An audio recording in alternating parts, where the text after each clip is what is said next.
संत मत धारा आपकी सेवा में प्रस्तुत। आदरणीय सद्गुरु साहिब तथा उपस्थित साध संगत, आप सबके चरणों में मेरा सादर प्रणाम।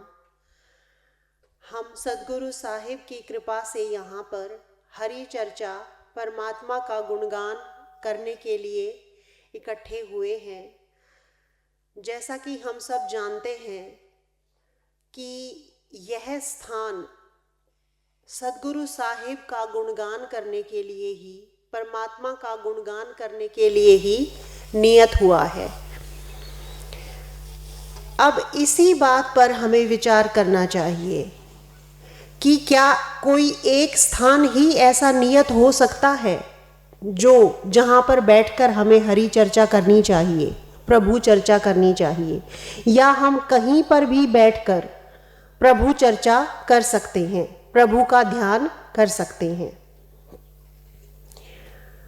अगर हम गहराई से विचार करेंगे तो ये भी एक मंदिर की तरह से है। मंदिर क्या होता है? जहाँ पर हम परमात्मा का गुणगान करते हैं, जहाँ पर हम प्रभु की चर्चा करते हैं, पर एक अंतर है इस मंदिर में और जो हमारे दूसरे पूजा पाठ वाले मंदिर जो बनाए गए हैं उनमें एक अंतर है, ज्ञान मंदिर। ये क्या है? ज्ञान मंदिर। यहाँ पर यही ज्ञान दिया जाता है कि असल में मंदिर क्या है, कहाँ है और पूजा पाठ कैसे होनी चाहिए। इसीलिए सद्गुरु साहिब की कृपा से इस स्थान का जो नाम है वही ज्ञान मंदिर पड़ा। दूसरे मंदिरों में और इस मंदिर में हालांकि कोई फर्क नहीं, क्योंकि चर्चा परमात्मा की हो, भाव परमात्मा का हो, प्राप्ति ईश्वर की हो, तो अंतर नहीं होना चाहिए। लेकिन यहाँ पर एक बहुत ऊंचा अंतर है। उसी अंतर के बारे में मैं आप लोगों के सामने दो विचार रखना चाहूँगी। क्यों सद्गुरु साहिब ने इसे ज्ञान मंदिर घोषित किया? क्योंकि मंदिर तो अब तक हमने जैसे शिव मंदिर, ब्रह्मा मंदिर, विष्णु मंदिर, राम मंदिर, हनुमान मंदिर, बहुत सारे मंदिर हमने सुने हैं। तो ये क्या है? ज्ञान मंदिर। ज्ञान है क्या? ये वो बताता है। ज्ञान वो है जो हमारे अंदर बहता है। ज्ञान वो है जो हमें ये बताता है कि तेरे मन के अंदर ईश्वर बसता है। ज्ञान मंदिर वो जगह है जो हमें ये याद दिलाती है कि हे परमात्मा की बनाई हुई कृति, तू मानव है। मानव जिसके मन के अंदर स्वयं ईश्वर बसता है। तू ना कोई पशु है ना पक्षी है, देहधारी है, सर्वोत्तम देह तुझे मिली है। ज्ञान मंदिर होने का एहसास हमें तब होगा जब हमें ये पता चलेगा कि असल ज्ञान क्या है। हमने राम राम कहना सुना है, बचपन से हम राम राम कहते आए।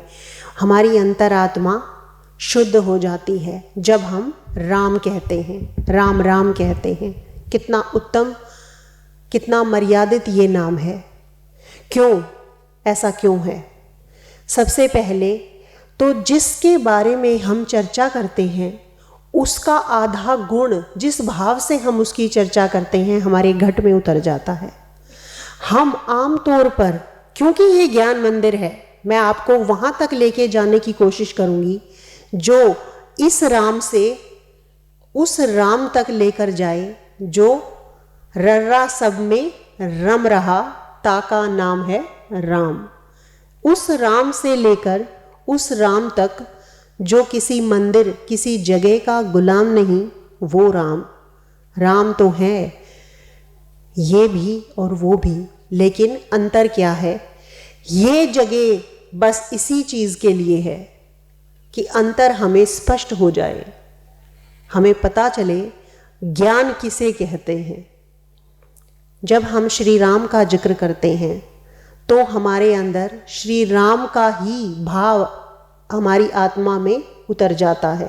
मर्यादित श्री राम हमारे अंदर हमारे भावों के स्वामी बन जाते हैं। बहुत ऊंचा उनका चरित्र रहा है।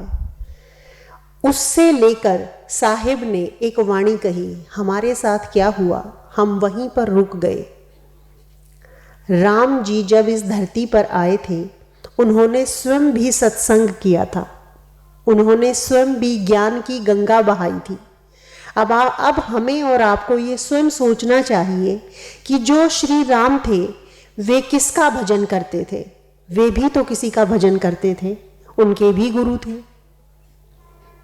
आज तो हम राम राम कहकर प्रभु का नाम ले लेते हैं, पर श्री राम भी ध्यान लगाते थे, श्री कृष्ण भी ध्यान रत रहते थे। वो किसका ध्यान करते थे? ये बात हमें क्या सिखाना चाहती है? ये ज्ञान मंदिर में हमारी चर्चा का विषय है और शायद सदगुरु साहिब की कृपा से सदा रहेगा। साहिब कबीर ने इस बात के लिए एक वाणी हमारे सामने रखी, जग में चारों राम हैं, तीन राम व्यवहार। जग में चारों राम हैं, तीन राम व्यवहार, चौथा राम जो सबके पार है, ताका करो विचार। एक राम दशरथ का बेटा, एक राम घट घट में बैठा, एक राम का सकल पसारा, एक राम तीनों से न्यारा। श्री राम, प्रभु राम दशरथ का बेटा, बिंदु राम का सकल पसारा, निरालंब सब ही से न्यारा। चार राम साहिब कबीर ने हमें बताए।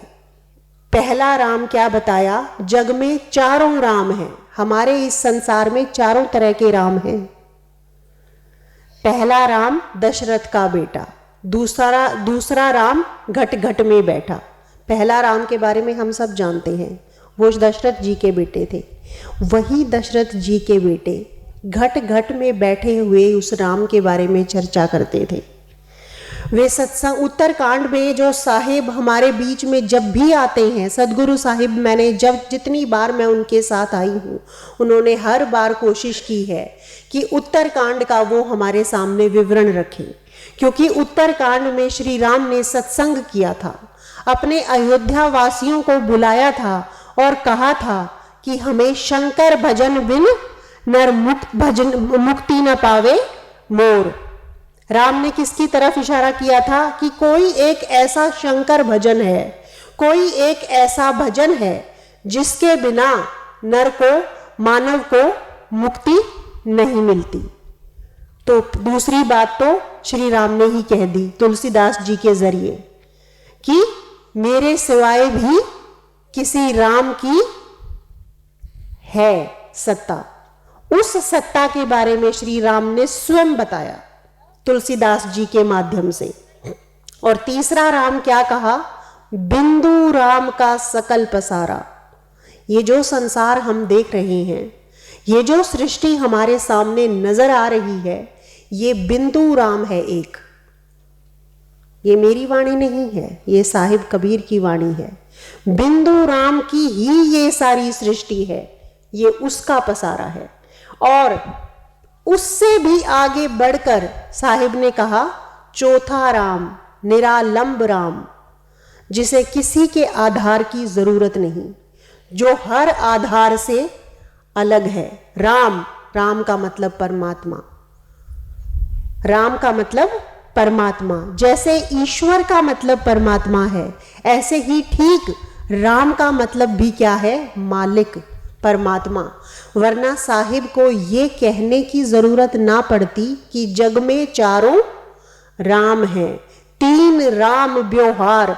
अब हमें विचार करना होगा कि ये व्यवहार वाले जो तीन राम हैं, कहीं हम इन्हीं में तो अटक कर नहीं रह गए हैं, कहीं हमारी भक्ति इन्हीं तीनों रामों में अटक कर तो नहीं रह गई है।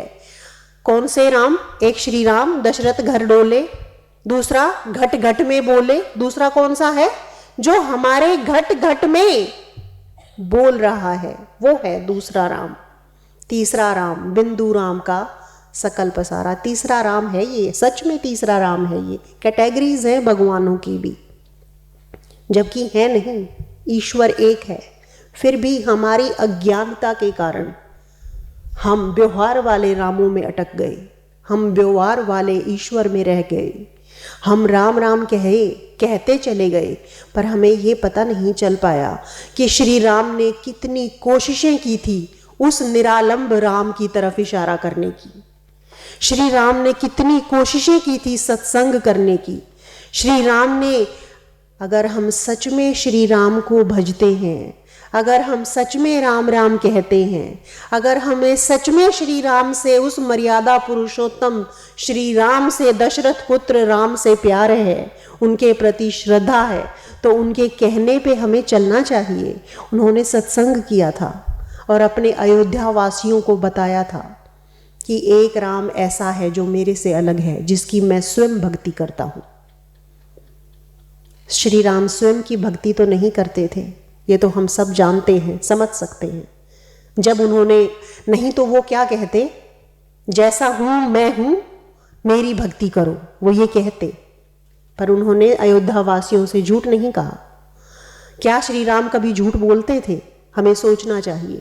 श्री राम सत्य की मूर्ति थे, तो उन्हें क्या ज़रूरत थी सत्संग करने की, अयोध्या वासियों को बुलाकर ये बताने की कि एक और राम है, मेरे सिवाय एक राम है, जो घट घट में, हम सब जानते हैं कि राम कोटि खल कुमति सुधारी, राम एक तापस्तीय तारी, नाम कोटि खल कुमति सुधारी। कि श्री राम ने, तुलसीदास जी ने क्या कहा है कि श्री राम ने तो एक अहिल्या जी का ही उद्धार किया था, और श्री राम का जो नाम है, श्री राम का ही जो नाम है, मतलब जो नाम श्री राम जपते हैं, वो नाम उसने तो करोड़ों की कुमति सुधार दी। ये तुलसीदास जी कहते हैं। अब हमें ये समझना चाहिए कि तुलसीदास जी क्या कहना चाह रहे हैं और श्री राम उत्तरकांड में सत्संग क्यों करना चाह रहे हैं। वो ये भी कह सकते थे कि मंदिर में जाकर पूजाएं करो। चौथा राम कौन सा है? बिंदु राम का सकल पसारा। देखिए, ज्योत निरंजन नाम का एक भगवान है जिसने इस सारी सृष्टि को रचा है। सिर्फ इतना ही मैं आपको इशारा कर सकती हूँ। बाकी का ज्ञान आपको तब प्राप्त होगा जब सदगुरु साहिब के चरणों में आपका श्रद्धा में सिर झुक जाएगा। उससे पहले ना समझ आ पाएगा, ना समझाया जा सकता है। एक निरालंब राम जिसको किसी की आवश्यकता नहीं, उसके ही नाम का गुणगान हमारे सदगुरु साहिब करते हैं। वो चौथा राम, वो निरालंब राम जो आधार किसी का जिसे चाहिए नहीं, उस चौथे राम के बारे में, जिसके बारे में तुलसीदास जी ने कहा, जिसके बारे में कबीर साहिब ने कहा, उसके बारे में सदगुरु साहिब वर्णन करते हैं। ये तो रही श्री राम की बात। अब हम आते हैं श्री कृष्ण जी की बात पे। बहुत ऊंचा उनका चरित्र रहा। श्री कृष्ण श्रद्धा, जितना हम उनके बारे में, जितनी ज़्यादा हम श्रद्धा उनकी गीता जी, श्री गीता जी के बारे में श्रद्धा हम दिखा सके कम है। क्योंकि गीता का ज्ञान, श्री गीता का ज्ञान जो उन्होंने हमें दिया था, वो उस दिए की तरह से है जो अंधकार में घिरे हुए संसार को रोशनी दे सकता है, जो अंधेरे में, जो अज्ञान में डूबे जा रहे इस संसार को वो रास्ता दिखा सकता है कि भक्ति कैसी करनी चाहिए।